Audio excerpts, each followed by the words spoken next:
чего начался нынешний виток ближневосточного кризиса с террористической атаки в отношении мирных граждан Израиля и других стран на территории этого государства.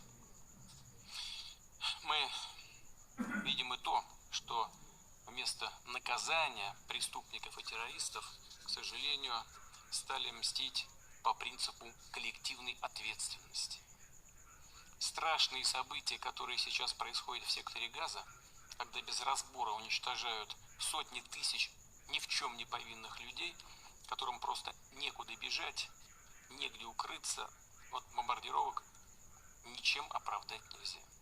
Мы должны четко понимать, кто в реальности стоит за трагедией народов Ближнего Востока и в других регионах мира. Кто организует смертоносный хаос, кому он выгоден.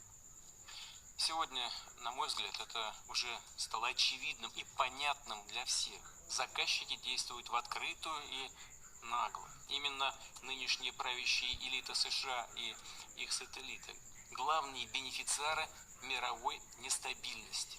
Они извлекают из нее свою кровавую ренту. Их стратегия также очевидна.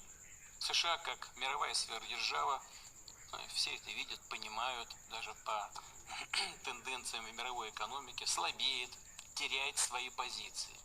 Мир по-американски с одним гегемоном разрушается, уходит постепенно, но неуклонно, уходит в прошлое. Но Штаты не хотят с этим мириться.